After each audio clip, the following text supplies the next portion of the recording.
I'm in the middle of moving, and I quickly threw my podcasting setup together so we could record this. So, man, you've got a lot to move. You posted some really nice pictures onto Instagram during the week.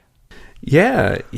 I really am gonna miss my old office. My new one's nice, but it's not quite like the one I moved out of. And I also recorded some video of it as well that I'll probably piece together and throw on my channel here once I get settled in. Nice. So you are in the new office right now? Yeah, I am. It's a bedroom that I'm repurposing as an office, so it's not quite the same as what I was in before. And instead of my nice secluded podcasting like nook that I had in the old office, I'm actually set up my podcast stuff in the closet of the bedroom. So I guess that's a benefit of having the office in the bedroom is that you've also got a closet to set up in. Right. Yeah. I took the doors off the closet and everything. I don't have my like soundproof foam up, and I can already hear myself echoing a lot more than I'm used to. But you sound totally different. But actually, I thought that might have been just because of my different setup. But you also sound really different to me. Oh man! Hopefully, it doesn't sound too much worse than the final product. We'll see. I've started noticing more and more. I don't know. I mean, neither of our setups have changed that much recently besides now, but I have noticed more and more that your audio quality is just so much better than mine. Maybe it's my ear is finally tuning into differences in audio quality after doing this for 2 years or whatever. And now I'm finally hearing it. Yeah. I can't say that I've ever noticed too much of a difference actually listening to the final product, though. I don't know if it's mastered well so that we're all on the same level in the end or what, but it sounds great at the end. My years and decades of mastering experience are coming to fruition. So, well, you can sound like me too if you want to spend too much money on microphones and audio interfaces. Maybe I might look at upgrading my microphone at some point, but I don't know about all that foam. It's expensive stuff. Oh man, yeah. Probably what I could do instead of putting foam up in here is like I took the actual like dowel down that the clothes are hang on, but I could put that back and hang clothes behind me, and that'd probably do just as well. Yeah, yep, clothes are good. Yep. I've still got my pillow fort set up. That's what I used for a long time. It works well too. Yeah. The very first shows that we ever did, I had a custom thing that I built out of cardboard and foam. It was like, if you imagine what would it look like? I don't know, kind of like a wraparound audio deadening thing. I made it out of cardboard and foam. Okay. And spray painted it black for some reason, because I thought black is the color of sound deadening material, so it must work better in black. So what happened to that? I guess I just got the pillows doing a better job. Yeah. They make things like that are, just little soundproof foam that wraps around your microphone, so you don't have to necessarily coat the whole room. I was actually picturing something like that. So that exists, doesn't it? Like, it's just... Because the problem with mics, right, is that they just pick up audio that's bouncing around the room. So what if you just had just like a wrap of soundproofing material directly around the parts of the microphone you're not talking into? That's definitely a thing. Yeah. As a matter of fact, like a way easier solution. Yeah, I think that's the more common way to solve this problem than my whole room solution I was using before. So, see, you had a lot more foresight than I did, because not only our first episode, probably our first half dozen or so, I was using a Blue Yeti as well, and it was on a boom arm, but I had no understanding of how close or far away I needed to be, and the Blue Yeti was like a good few feet away from me, hanging over my computer monitors, and I was like leaned back in my computer chair talking, and it's very obvious. You can hear like the real echo of the room.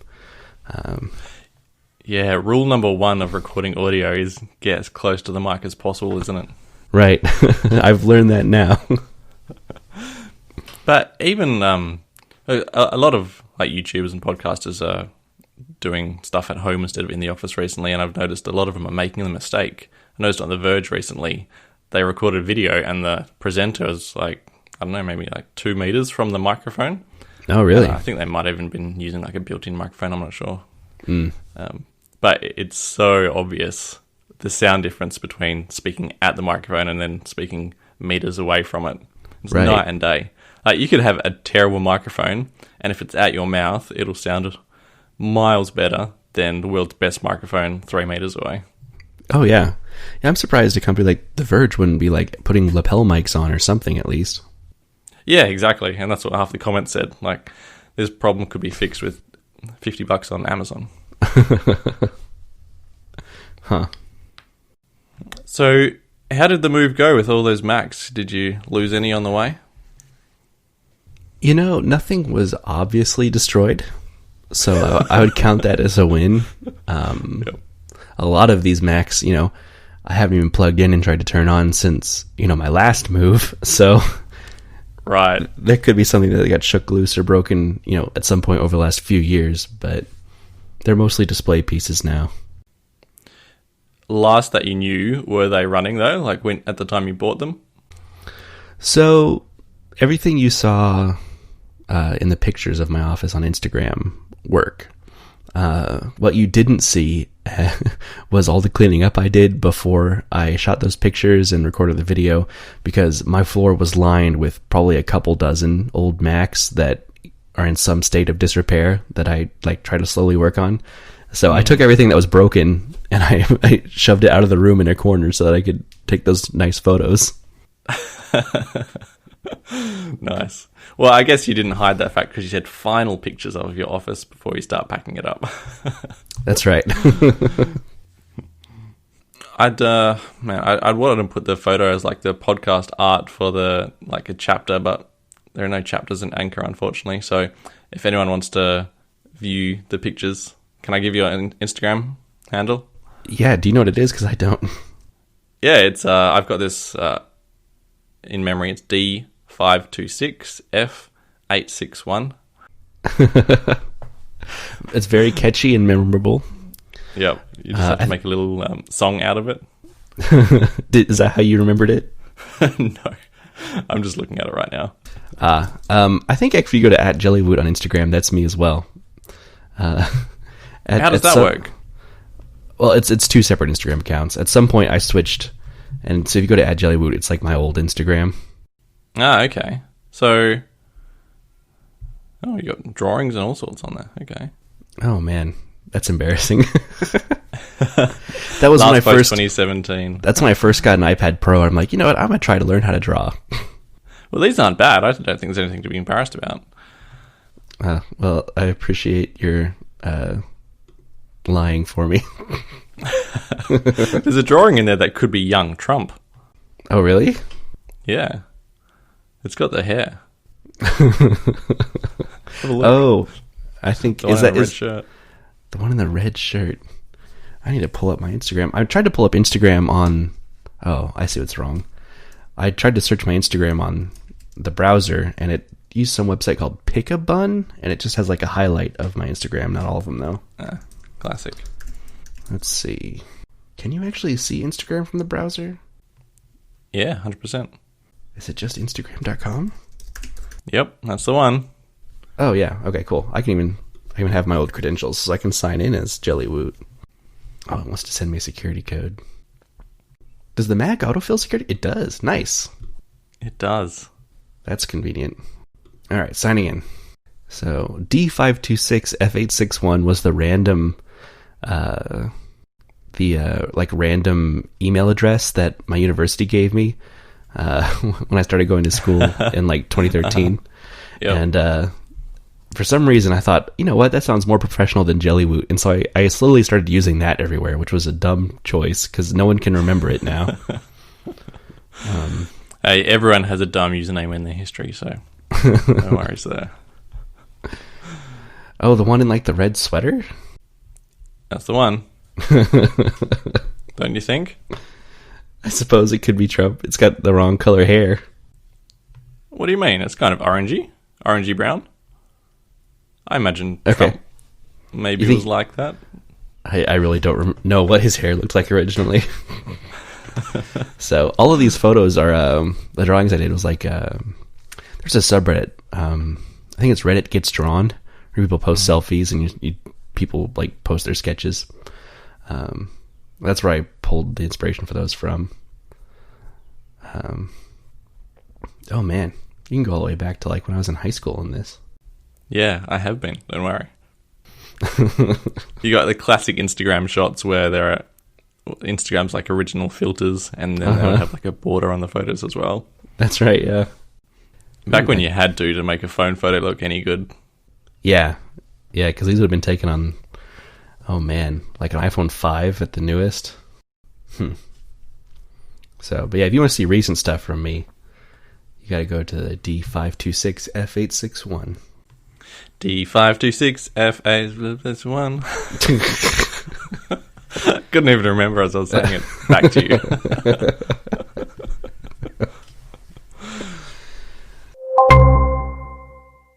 Well, good morning. Good morning. Man, Zoom has been taking a pounding, hasn't it? It's, yeah, not only now, but just like for the last year, it's been their security vulnerabilities have been coming to light. Before, I mean, it's been becoming like a thing, especially in the last year and especially in the last month. But it was, what was it, maybe 6 months ago, where they found that Zoom installed a web server on your computer that remained there even after you uninstalled the app.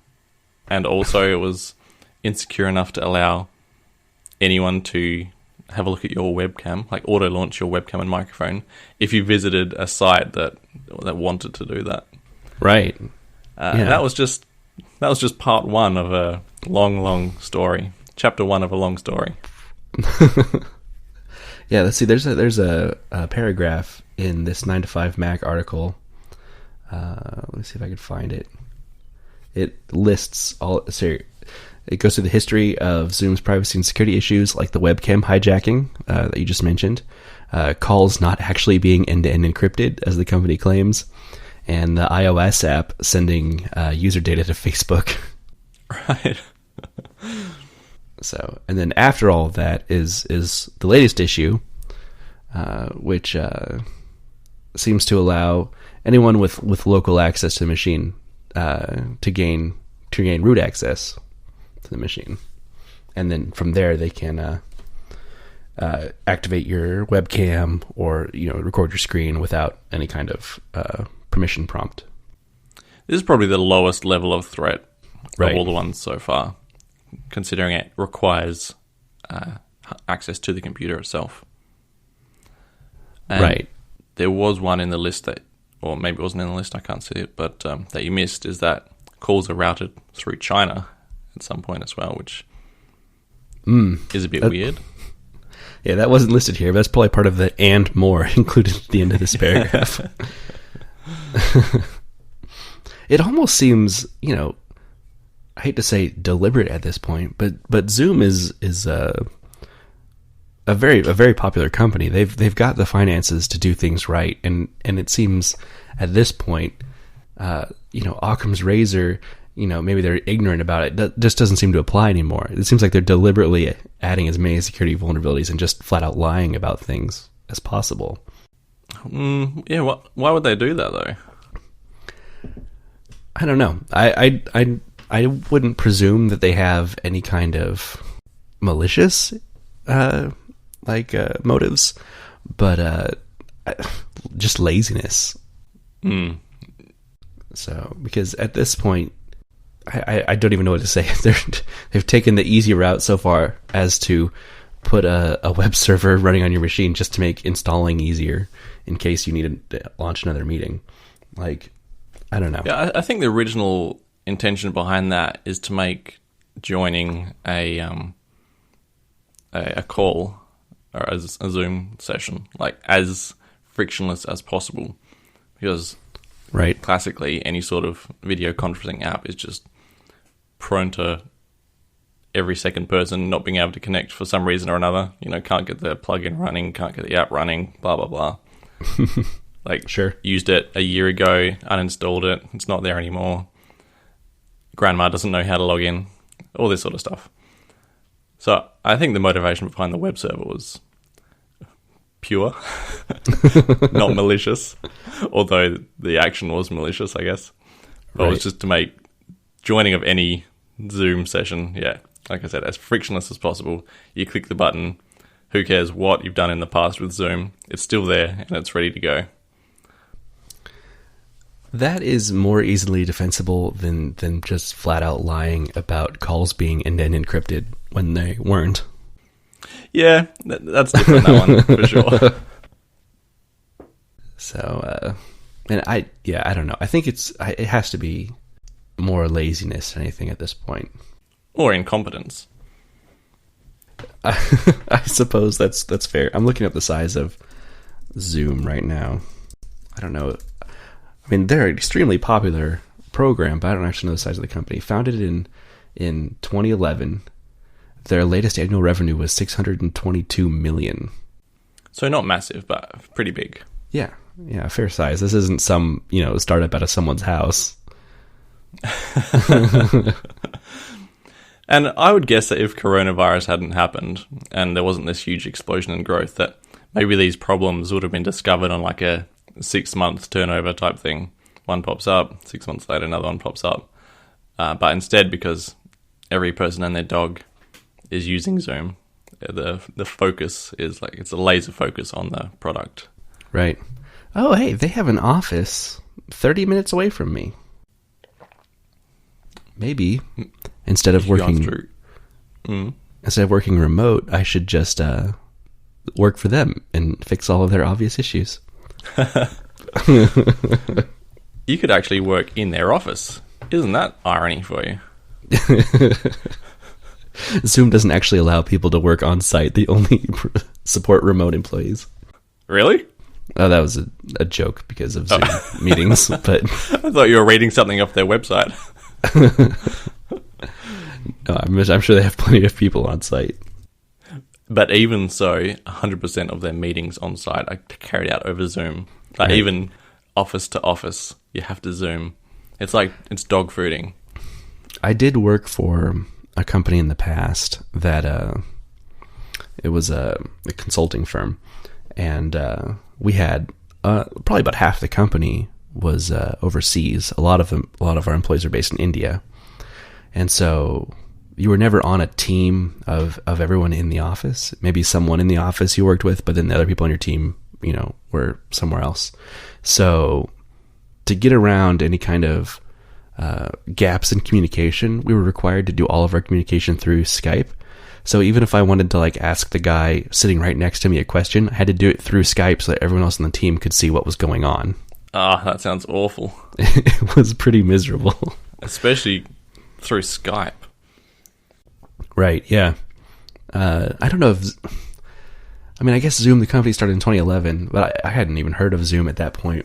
I was working for that company in 2015. Well, there's no, chat sort of thing part of Zoom, so...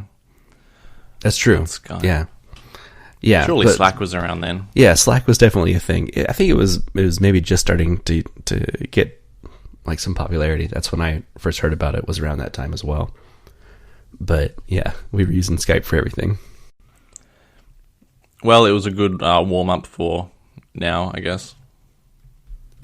Yeah, I suppose. Yeah, I'm very, very good at keeping my communication just to my messaging app. Although it makes office life miserable. It's just why are we even sitting in the office when we're all just got headphones on and staring quietly at a computer? And yeah, could you even talk at the water cooler, or is there someone there keeping an eye on you? Well, yeah, you could definitely business chat at the water cooler. Yeah, you could definitely do some casual conversations and stuff, but it was pretty strictly enforced that just for everyone to stay in the loop, most conversations were done through there. Mm. Well, the company I work for has been quite slow at was being quite slow at adopting any sort of instant messaging tool between people, even though maybe a fifth of the office is not in the office. But I guess thanks to the virus, now everyone's on it. Do they require you guys just to use email or something? Yeah, it was, like IT, of course, we're using IM, but besides that, it was phone calls or email. Very traditional. So what platform have you guys migrated to now? We use Microsoft Teams. Teams is pretty good. Teams is really good, yeah. Besides the fact that it uses so much memory on macOS. Yeah, that's a small complaint, though. So, but some of the some people still insist on using Zoom for the actual video part of it. So there's a bit of a mishmash there, which I don't enjoy. Yeah, that's where I'm at currently. So the company as a whole uses Teams. So if I want to message someone in HR or someone in sales, I've got to do it through Teams.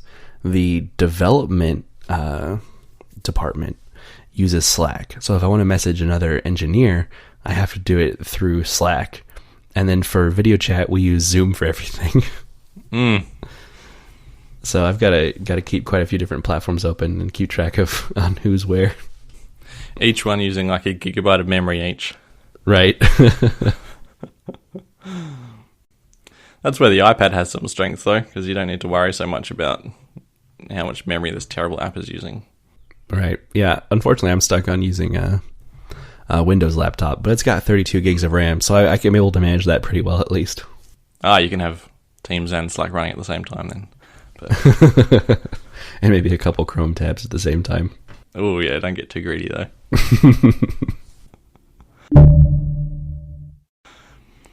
So Apple has purchased the DarkSky weather app. So you might have to tell me about DarkSky, because it didn't make much of a splash in Australia, as far as I can tell. Really? I think we seem to be more about Carrot and then just the government-run Bureau of Meteorology, which, as far as I know, DarkSky didn't support. Well, Carrot Weather gets its data from DarkSky. So... Yes, but Carrot can also get weather from the Bureau of Meteorology. So, I see. At least in the US here, it defaults to DarkSky, though. Okay. Yeah, it could be the case here. I think the Bureau, the BOM weather source is a paid upgrade. Maybe it costs Carrot a little bit more. Ah, okay. Well, they're going to have to figure something out, because DarkSky is dropping their API in a year. Right. So I'm a Carrot user as well. I've never actually used the DarkSky app itself, but I do use DarkSky as a data source. And hyperlocal forecasting is definitely the way for the future, and I'm so happy that Apple has purchased them, and I really hope they integrate just 100% of their technology into stock iOS.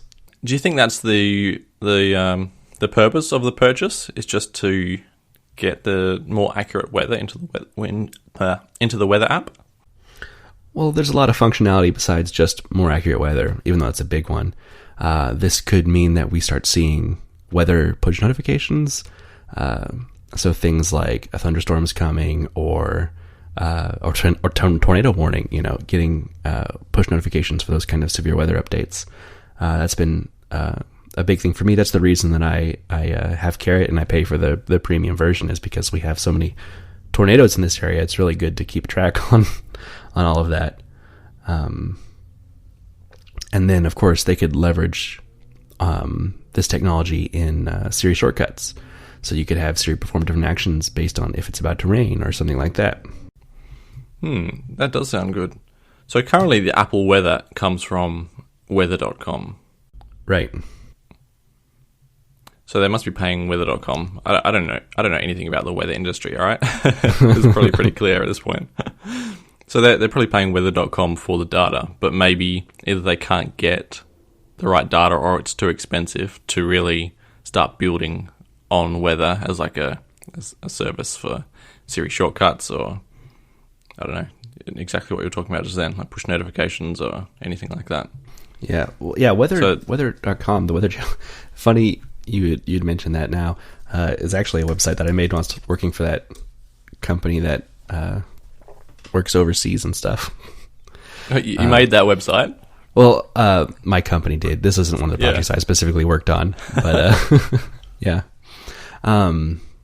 Yeah, weather.com doesn't have the same kind of hyper local weather. Like you can get general forecasts like, oh, it's 20% chance of rain at 5 p.m. But when you have something like DarkSky, you can get things like light drizzle in 4 minutes, and in 17 minutes it's going to pour. Like that kind of precision is not something that the Weather Channel has, but DarkSky supports. How does DarkSky get that info? I'm not 100% familiar with how it works. If it's anything like Weather Underground, which is another type of local weather app, it's a lot of user-reported data, and I imagine it's also a lot of leveraging lots of local weather stations. Because there's things like, precipitation sensors and pressure sensors all over the country, and if someone can tap into each of those individually and make a network, they can really accurately predict the weather down to the minute. I actually noticed on Carrot just during the week for the first time ever that you can actually look for local weather stations, personally run weather stations on Carrot as well. Have you ever seen that? No, I haven't. Yeah, if you go to settings, sources, and right down the bottom, there's a thing called personal weather stations, and you can it's linked in with Netatmo, smart home stations, and Weatherflow stations. Yeah. That's awesome. So I'm looking at DarkSky's data sources now.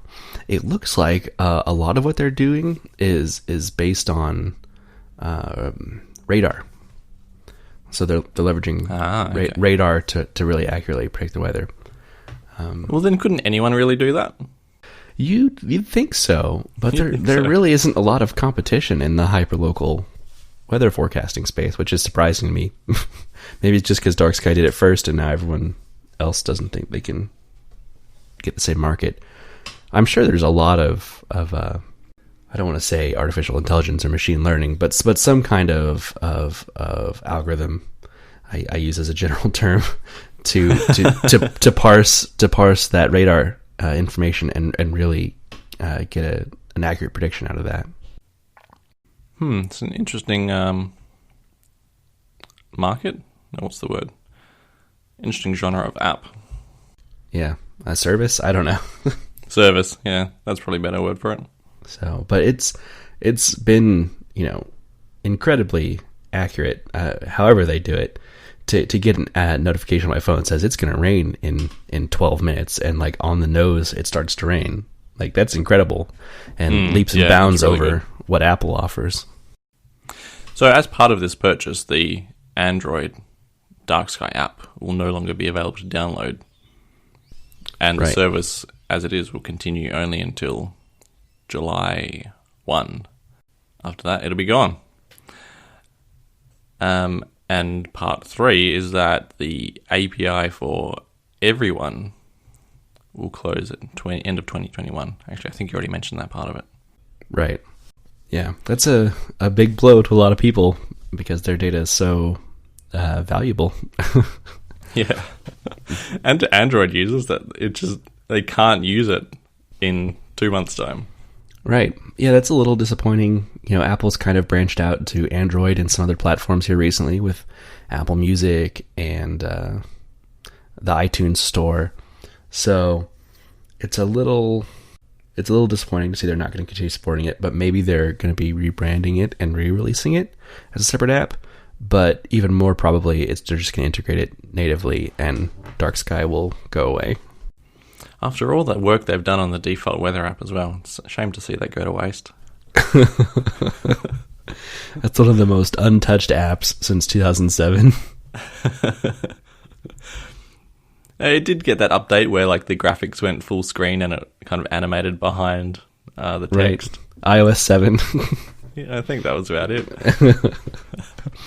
Yeah, it's had one real refresh. I actually don't really have too many complaints about the weather app, except that the data source is not that accurate for where I am. And the fact that it's not on the iPad. Yeah, I guess the Weather Channel is US based, so I guess I would assume they're their forecasts are more accurate in this area. Weird concept. Like, you'd think if you can forecast weather here, surely you can forecast it anywhere in the world because it's just based on whatever weather things. Yeah, if it's entirely based on radar, they should be able to do that. Right. But I'm sure they have some partner stations that also help in that in some way. I really don't know anything about weather, but it also might just be, too much of a resource burden to have as fine detail like radar scans of areas that they aren't in. And it would probably cost them money as well. Yeah. Because the radars have to be somewhere. So they're probably have to buy that data from someone else if it's not in the US. Aren't radars in satellites? Well, I'm really ignorant. I don't even know if weather radars on the ground or the sky. Yeah, I'm in the same boat. I'm assuming it's in the sky. You think that would make the most sense? Let's move on. Is radar that long range though? Like when I think radar, I'm thinking like submarines, and they've got like a 3-mile radius of something just showed up and it's coming towards us. So I don't know if you can get that accuracy from space or what. Yeah, when you say radar, I'm thinking of like radar stations down the coast of England during World War One. Right. But surely they're in the sky. Surely they're in satellites rather in space. I shouldn't say the sky. You really have to move on.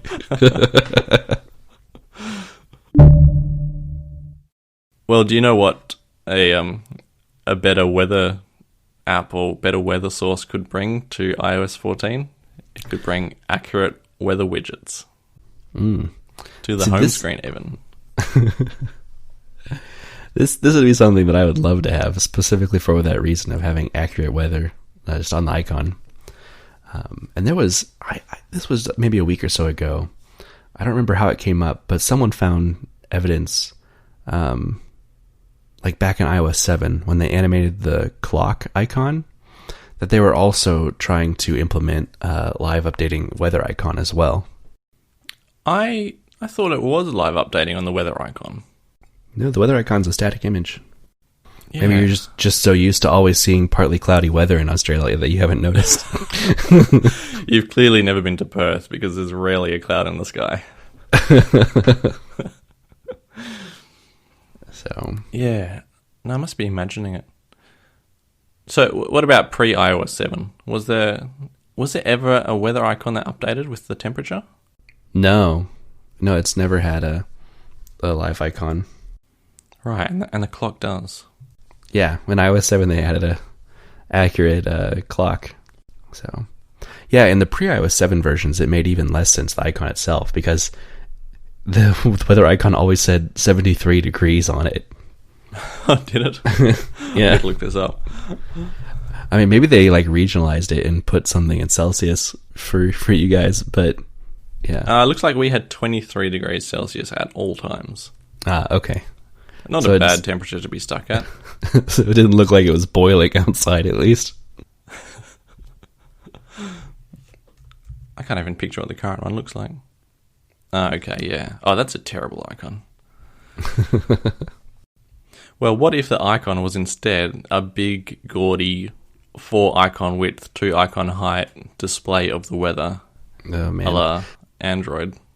See, if they implement widgets, I really hope that they're resizable like the Windows Phone tiles, and we have an option to keep a widget like icon sized, so I could just see, the temperature or the weather icon. There's no way they're going to be resizable. Just based on what we've got so far in the... What do you even call it? The... I don't know what it's just the widgets page is what I've always called it. Is that the Today View? Maybe? Today View is a very old-fashioned thing to call it. Back when it was in the control center or the wait. center. I'm looking at my iPad right now and it says Today View. Does it? As your widgets below. Okay. Old-fashioned, come on. I'm looking at my phone. It doesn't say that. The last time I remember seeing the words Today View was when you could swipe down in the notification center. You could go between notifications in the Today View. Well, as I was, the point I was trying to make was that considering how these are all stuck at an exact width, and I would guess that something like this is maybe coming to the home screen, then we're probably going to see them stuck at this exact width as well, which is probably 4 icons across. Right. I've never used the iOS widgets, and maybe it's because they're on a separate page on their own, but I just don't see myself using them even once I can put them anywhere. What about, does that apply to iPad OS, where you can actually have the widgets permanently displayed on the screen since the last update? I do have them permanently displayed on the screen, but there aren't any widgets in there that I can really think that I use. I guess I use Carrot Weather so that I have the weather always on that screen. Mm-hmm. But other than that, my up next calendar event, which is something I could take or leave, I wouldn't miss that too much if it wasn't on my home screen. And the other thing I have is top news stories from the news app. Yeah, you're a madman. Why is that? Oh, I don't know. Just for the news stories I see in there are all just like clickbaity junk things. I'd turn it off pretty much straight away. Mine are okay for the most part. Like if I switch over now, they're both political things. Let's see. Trump removes Inspector General and Acting Navy Secretary resigns. So, relative to my government, at least. Yeah, okay. Maybe I'll try it again at some point. I actually use, I think, all my widgets. Really? Quite often as well. I mean, my first one is Up Next, because it groups together calendars and reminders, which is nice. Then I've got shortcuts in there as the next one. Actually, one of them is a weather shortcut. It's just to open the rain radar in Safari. Oh, okay. Then I got photos, because I do like looking at photo memories almost on the daily. Carrot weather, batteries, and I'm trialing the TV widget, but I don't think I've actually ever used that yet. I do have something I stuck in here recently that I haven't used, but I thought I might.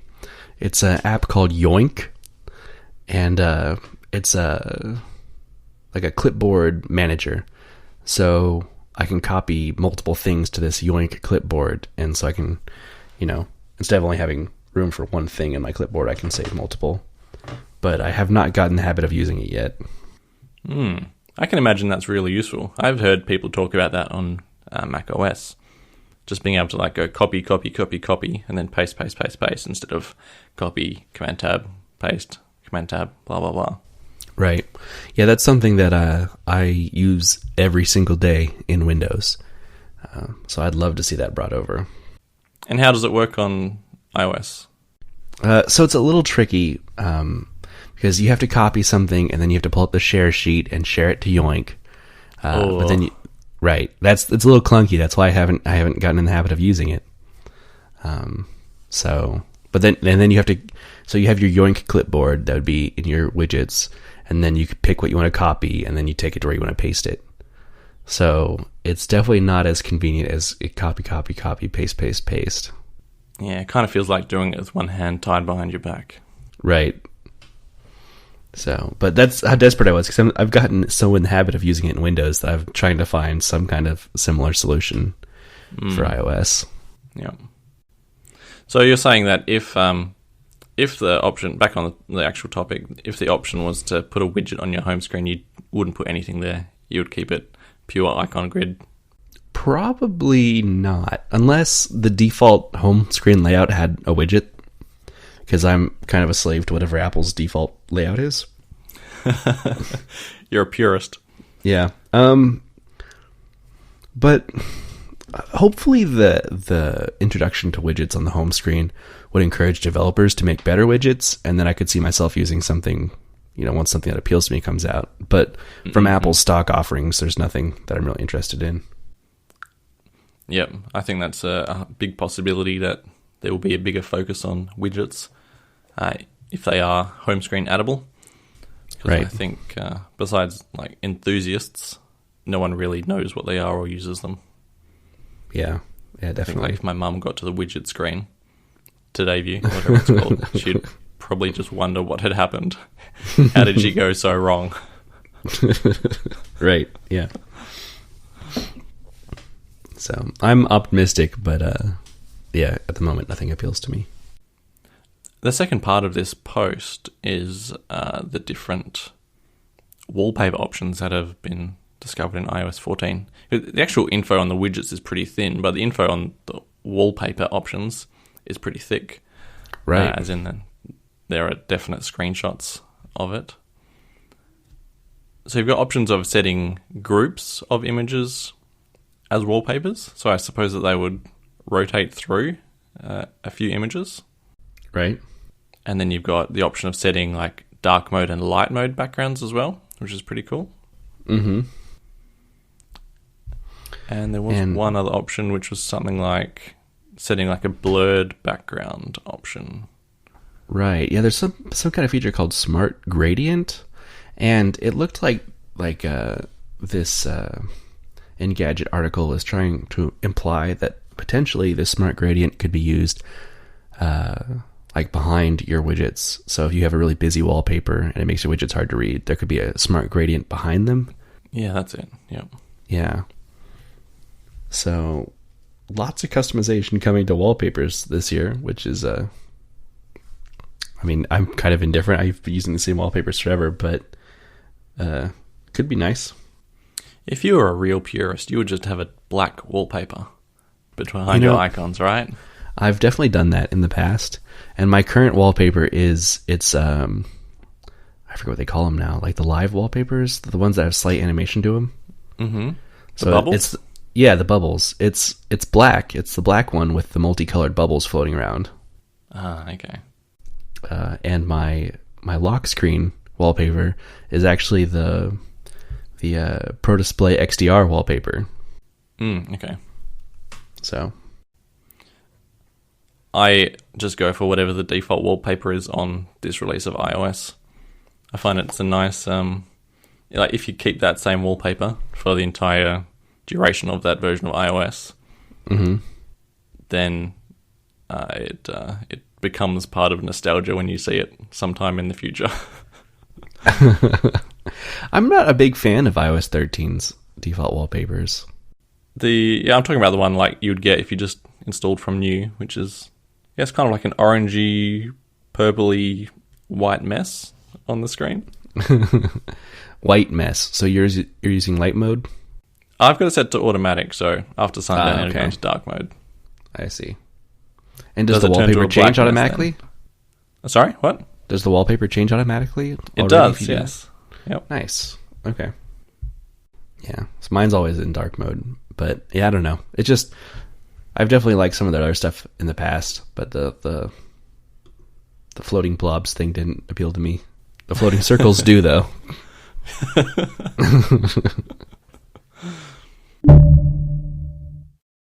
Up next is that the iPhone 12 camera module leaked by someone that has multiple times leaked internal software/hardware. So it's coming from Twitter.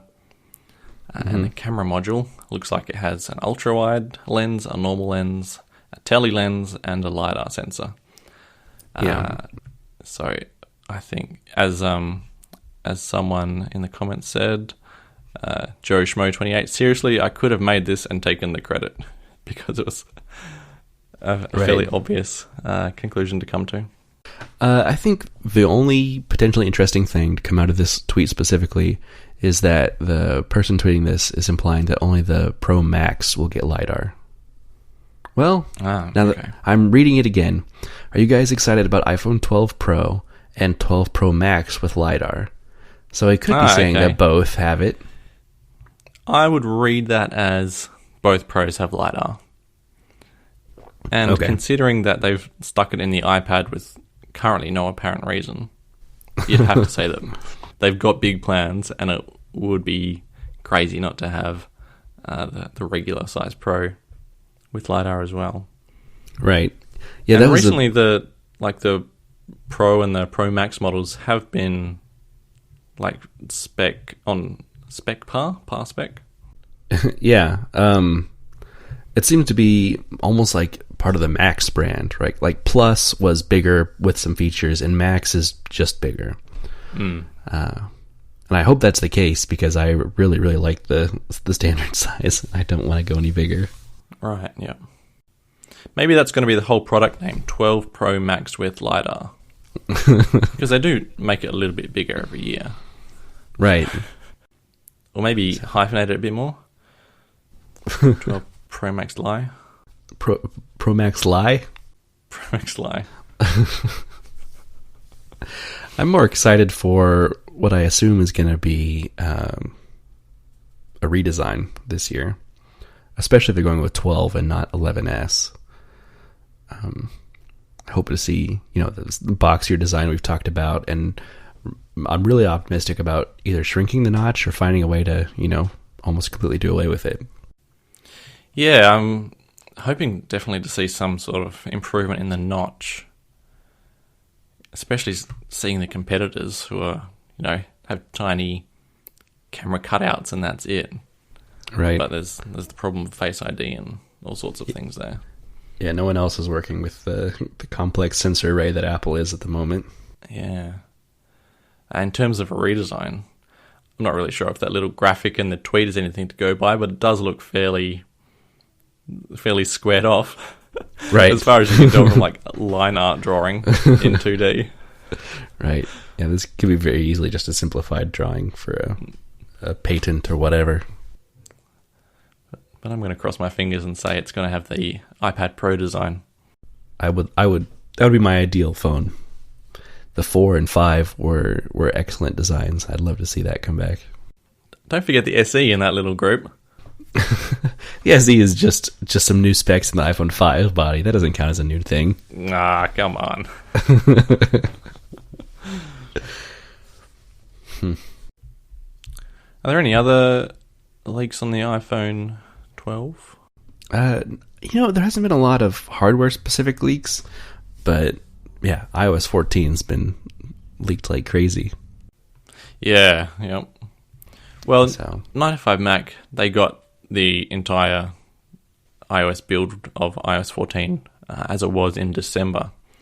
That's the last I heard. Yeah, so who knows what's changed since then. I'm sure, as early of a build as December probably has a lot of experimental features that won't make it to the final release. Yep. Actually, I think that widgets thing was mentioned some of the articles as there's very thin information on that, really. Right. So this isn't the first time we've heard rumors about widgets being added to iOS either. This is, a common request and definitely been rumored in the past. Yeah. The 2020 iPad Pro is the first model with a microphone hardware disconnect privacy feature. So when you say hardware disconnect, what I imagine inside the iPad is a 3.5mm jack and receiver. And when you close it, something mechanically goes bzzz, and it removes the jack from the plug. Yeah, I'm guessing it's not quite that. Right. Yeah, it's still like a circuit physically disconnecting. There's no wires being cut or anything like that, or a switch being flipped. Nothing physically is moving. Right. Yeah, it's still all electronics. But it's all the hardware level. It's not software that's saying, hey, turn this microphone off. It's, some transistor hooked up to a reed switch that says, hey, I can tell the magnet of the case is closed, so the transistor's going to flip and now the microphone can't be used. Right. That's it's reassuring. I don't know if many people are asking for it, but it's just another push towards privacy, which is very nice to have. Yeah, it's nice to know they're thinking about these kind of issues and implementing, even hardware solutions to this, above and beyond already sandboxed apps that I wouldn't really expect to be able to take over the hardware like that anyway. My first thought was, is this going to be an inconvenience? I never use my iPad to record anything, but what about that one time that, I don't know, I want to record a conversation, but I don't need to use my iPad, so I hit record, and then I close the case up and set it on the desk, and now it's not recording the conversation anymore. Well, I guess you just don't close the iPad then. What if I don't want the person I'm recording to know I'm recording? Ah, okay. Mm-hmm. Yeah. Well, actually, there's a policeman who's about to go to jail for 5 years in Australia because he was doing something like that. Oh, really? Mm. Is that illegal in Australia? For a policeman to record something and then use it as evidence without the person knowing, I think it is, yeah. Interesting. So it's on a state-by-state basis here. So some of our states have what's called two-party consent. And then some states, like the one I'm in, have something called single-party consent, where only one... which is kind of which is an oxymoron. Yeah. I think we actually had this conversation in the past. We have, yeah. So, not that I would deliberately or have any intention or reason to do this, but now I can't, and is frustrating. Really? No, I don't really mind either way. Wait, do you consent to me recording your audio right now? You've been recording me? Well, actually, I'm recording me. You're not recording me. Oh, true. Okay. Well, thank goodness for that. So that actually would be news if you were recording me as well. Yeah. Since the 2018 MacBook, MacBooks with Apple's T2 security chip, this has already been a thing. The microphone hardware disconnect with the case closed on MacBooks. Right. Yeah, I don't know how else you'd implement this solution, but the only catch is that you've got to buy an MFI case to get this feature.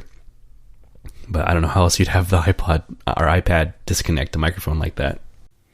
Aren't most cases MFI compliant? Yeah, you'd think so. I'm sure there's pretty much, plenty of cheap ones that aren't.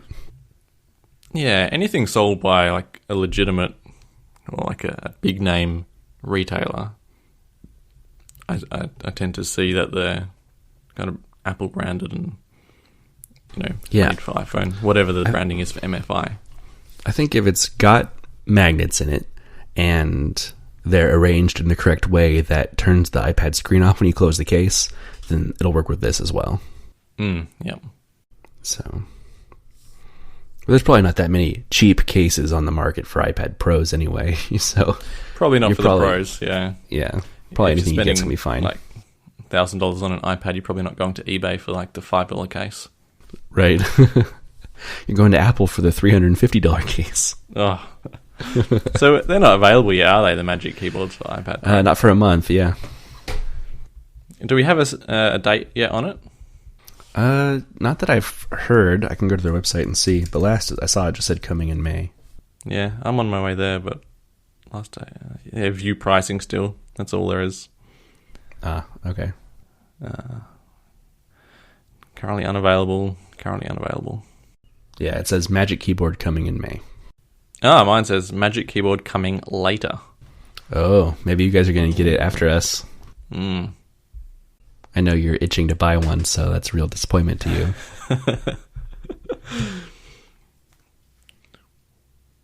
I am itching to buy one.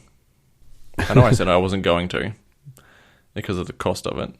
Mm-hmm. Well, not straight away at least, but yeah, I'm definitely itching to buy one. I've been using, actually since we last spoke, I think I went and got a Generation 2 Magic Keyboard and Magic Mouse just to try it with the iPad. And it's actually kind of frustrating. Well, firstly because the main reason is that a lot of apps haven't been updated to support, or they don't expect any sort of mouse input, right? So the case I'm thinking of exactly is Lightroom.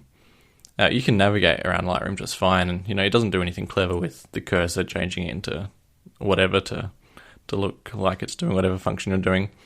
Mm-hmm. But the basics are not there, such as scrolling. Like you can't even scroll on your view of pictures in Lightroom with the mouse. Really? You have to click and drag. And I'm picking on Lightroom, but there are a ton of apps which, like any sort of app with a custom UI, kind of has to implement scrolling, which is annoying because like you're in one app and it scrolls fine with the mouse, and then you change to another app, and then suddenly you have to like click and drag to do a scrolling function, and it ends up like screwing with your head. Like, what do I do here? Do I scroll on the mouse, or am I clicking or dragging? So yeah, in the end, I just got out my MacBook Air instead and started using that in frustration. Well, hopefully this is a very short-term problem to have. But it is interesting that, Apple can't even detect like, oh, these items are in a scroll view, and so I'm going to support scrolling by default. It could be the case that these apps are using some kind of, third-party scroll implementation that Apple, has no control over and just can't implement for them. Yeah, it does tend to be the more complex sort of apps that probably have implemented something custom instead of a standard view. Well, hopefully anyone who's taking the time to implement like custom scroll views like that will also take the time to add good mouse support in the coming months. Yeah. Hopefully by the time the keyboard ships then. Yeah, hopefully. Maybe, Apple's clearly not going to have a keynote in May, but maybe alongside the launch they'll like highlight some of the apps that work really well with it. And we'll see LumaFusion and Lightroom and stuff like that at that point. Yeah, I actually did use LumaFusion, but I can't remember if it was working. I have a feeling it was scrolling in LumaFusion. Oh, really? Yeah. Can't be sure, though. Right. I really doubt that, app developers got any warning about this. This is pretty much came out of the blue for everyone, so there's going to be a little bit of catch-up. Even 9to5 Mac who know everything in advance. Right. I think it was like maybe a day or two before the actual announcement that we started hearing rumors about full mouse support. Yeah, but they were guessing iOS 14, not 13.4. Right, yeah. So this is definitely a big blindside for a lot of app developers. All right. Well, I'll revisit once the keyboard's out, I think. All right. Yeah. Well, I'm James VDM on Reddit and on Twitter. And I'm Jellywoot on Reddit and Twitter. And d526f861 on Instagram. d526f7821. Someone on r/iPad didn't like your question, apparently.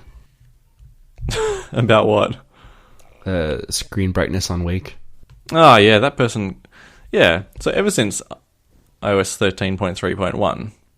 I'll just read it out so anyone listening can understand what we're talking about. My iPad regularly wakes up at 90 to 100% brightness, even like in a dark room. So if I'm in my bedroom and it's like 10 p.m. and the lights are off, and I tap my iPad screen or unlock it, and it's at like full brightness, it's incredibly annoying. And it started right the day of 13.3.1, but now we're on 13.4, and it's still not resolved. So I was just wondering, has anyone else experienced this, or maybe do I have a hardware fault? But good old Totoro 12.11.7 is insisting that I disable auto brightness to fix this problem, which is not a fix; it's a workaround. And it looks like the mods removed your post as well. Oh, really? How do you see that? Well, I can't read your post. It just says, "Sorry, this post has been removed by the moderators." Really? Maybe they don't like support questions in the subreddit. Maybe they thought your question was adequately answered. Just turn it off. Turn off auto brightness. Maybe this Totoro 12.11.7 is a mod. He is. The bastard. I didn't like his suggestion, so he deleted my post. Good one, Totoro. You're nothing like the actual anime character. Oh, is that name based on something? Oh, you don't know? Totoro? He's the big fat cat thing. Probably doing a disservice to this entire world of Miyazaki. I recognize the character, but I've never seen him in anything. You should check out the movie. Check out My Neighbor Totoro. It's the famous one. Okay. Is it like a kids movie? Kids could watch it, but I wouldn't say it's a kids' movie. Okay. Yeah, I'll check it out. It's an absolute classic. All right, well, that's my first. Sorry, just speaking of movies, actually, I wanted to talk about this. Did you watch The Banker? No, I haven't yet. I'm definitely going to as soon as I get more settled in here, though. Okay, yeah, good. Have you seen it? I did watch it, yep. Yeah. I'm not sure if it's going to win any awards like Apple is hoping it will, but yeah, it's a solid movie. Good. It looked really good in the trailers, so. Yeah. So that's, yeah, on TV Plus. I've got that and Uncut Gems that I really want to watch. Is that another TV Plus show? No, Uncut Gems is the latest Adam Sandler movie. Okay. But it seems to be that all the critics have been saying it's his best movie ever. Oh, wow. And it's more serious than what you traditionally expect of an Adam Sandler movie. So, definitely. Let's see, what's it got? 7.6 on IMDb. That's just slightly better than average, but 90 out of 100 on Metacritic. Yeah. Yeah, nice. All right. I will check it out. All right. All right. We can come back in a couple of weeks and have a whole bunch of movies to discuss. Okay. Our famous movie review part of the show. Yeah, it's James's no spoiler reviews is what we do. James fumbles for words for 3 minutes.